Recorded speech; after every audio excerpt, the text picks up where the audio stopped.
इसलिए उदंड बनने से बचना चाहिए। है, मैं तुम्हें दिखाता हूं क्या होता है। बोले 2 पैसे का साधु हमको उपदेश देता है। क्या ये दिल्ली का तख्त ऐसे क्रूर व्यक्तियों के पास टिक सकता है? नहीं। लग गया, गिर गया, देखो मर रहा है।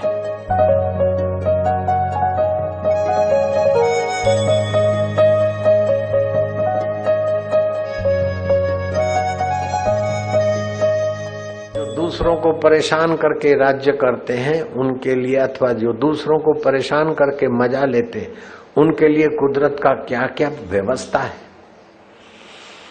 मुगल शासन था। मुगलों शासन के 2 राजकुमार दिल्ली से बाहर आखेट करने गए जंगल में। आखेट करते करते पेड़ के नीचे आकर बैठे। उनके चमचे भी थे। बैठे बैठे गिलोल में से धड़ाक से बिलोर फेंका। बच्चे नहीं बिलोर खेल रहे, पत्थर पक्षी को लगा और पक्षी की गर्दन टूटे, गिरा, छटपटाया। हंस रहे, लग गया, गिर गया, देखो मर रहा है। दूसरे ने दूसरे पक्षी को मार गिराया। पक्षी बेचारे छटपटाते जान दे रहे थे। इतने में कोई संत वहां से पसार हुआ। संत हृदय नवनीत पुनीता, संत के हृदय को पीड़ा हुई। अरे राजकुमारों, तुम इन पक्षियों को मारकर मजा ले रहे हो, लेकिन उनको कितनी तड़प होती होगी, उनको कितनी पीड़ा होती है। बेटे, ऐसा करने से तुम्हें क्या फायदा। बड़ा युवक युवराज शर्मिंदा हुआ, लेकिन छोटा था ना, वो दैत्य प्रकृति का था। एक मानवीय प्रकृति होती है, दूसरी आसुरी प्रकृति होती है। स्वार्थ के बिना कोई काम नहीं करना, ये आसुरी प्रकृति। तीसरी राक्षसी प्रवृत्ति होती है, अपने स्वार्थ के लिए धर्म अधर्म, सीता को उठा लाओ तो उठा लाओ, जो करना है करो, लेकिन अपने को बड़ा बनाओ और अपने को सुखी रखो। इसको राक्षसी प्रवृत्ति बोलते हैं। और चौथी प्रकृति होती है दैत्य प्रकृति। अपना भला हो चाहे बुरा हो, लेकिन किसी का बुरा करके मजा लो। ये दैत्य प्रकृति का छोरा था। बोले 2 पैसे का साधु हमको उपदेश देता है। बोले हम 2 पैसे के हैं चाहे आधे पैसे के हैं, लेकिन तुम अपना जीवन क्यों खराब करते हो। तुम्हारा तो राज घराना है, तुम्हारे पिता राजा हैं, अब तुम राजा बनोगे। ये पक्षी भी तुम्हारी प्रजा है, तो प्रजा का पालन करना चाहिए कि प्रजा को सताना चाहिए। जो प्रजा को सताते वो दोजक में जाते हैं। मैं तुम्हें दिखाता हूं क्या होता है। गिलोल में पत्थर रखा और खूब कस के साधु के घुटने पर मारा तो ढकनी टूट गई। लो, देते जाओ उपदेश और सत्संग। देख लिया, घोड़े पर रवाना हो गए। साधु बेचारा कहराता हुआ,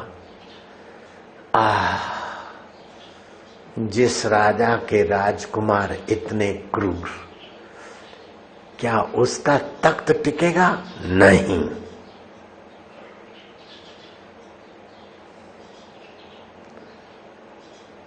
ये तुकाराम की बात यहां बिल्कुल फिट बैठती है।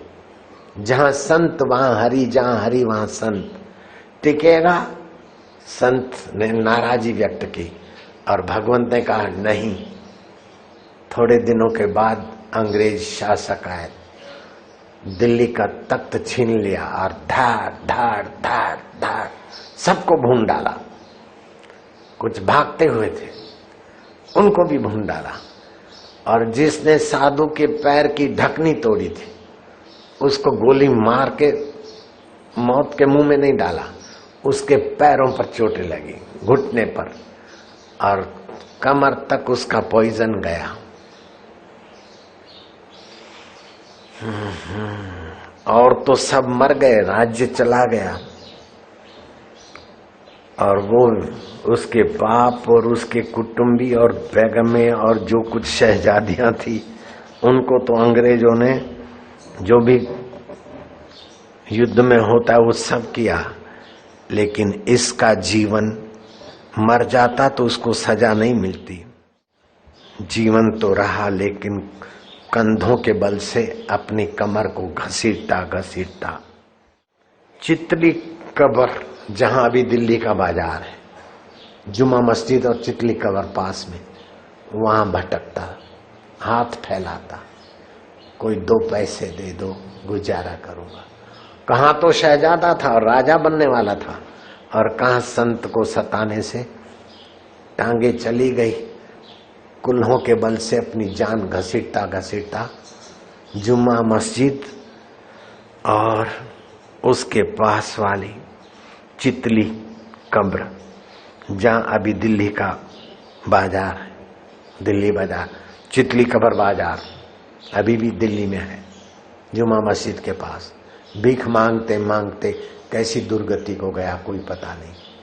तो जीवन है वहां मौत है, और जहां मनमुक्ता है, उदंडता है, वहां दंड भी है। इसलिए उदंड बनने से बचना चाहिए और दुखी होने से बचना चाहिए। सुख को स्वीकार किया तो दुख को भी स्वीकार करो, मान को स्वीकार किया तो अपमान को स्वीकार करो। आप स्वीकृति देने से ईश्वर की हाँ में हाँ हो जाएगी, ईश्वर आप पर प्रसन्न होंगे, हृदय में प्रसन्नता होगी। अद्वेष्टा सर्वभूतानाम, प्राणी मात्र के लिए द्वेष रहित, सबके लिए मैत्री, करुणा, उदिता, ये सद्गुण होने से हृदय में आनंद रहता है। तपस्या से तो मनोवांछित वस्तु मिलती है, लेकिन हृदय का भक्ति का आनंद नहीं मिलता। नहीं तो 60,000 वर्ष तपस्या की थी, रावण ने सोने की लंका मिली, लेकिन आनंद नहीं मिला तो सुंदरियों के पीछे आनंद लेने जाता था। हिरण्याकश्यप को आनंद नहीं मिला तो मैं भगवान हूं, ये अहंकार के पीछे आनंद लेने जाता है। तो भगवान की कृपा होती है जब आदमी बुराई रहित होता है तो हृदय में आनंद आता है, भगवान का आनंद प्रकट होता है। निर्मल मन जन सो मोहि पावा, मन निर्मल होता है तब आनंद होता है। क्या ये दिल्ली का तख्त ऐसे क्रूर व्यक्तियों के पास टिक सकता है? नहीं, चला गया। और जिसने क्रूरता की थी उसको ही गोलियां लगी घुटने पे। वो साधु बाबा को तो एक गिलोल का पत्थर मारा और बदले में दोनों घुटनों पर गोलियां लगी, घुटने भी चट और कमर भी चट। साधु तो ठीक हो गया होगा, ये कब्र के आगे भीख मांगता मांगता, कभी जुमा मस्जिद और ये कब्र पास पास में है, कभी जुमा मस्जिद तो कभी वो कब्र, कैसी जिंदगी होगी। तो संत तो चलते फिरते साक्षात देव है। संत का आदर देव का आदर है, संत का आदर अपने जीवन का आदर है।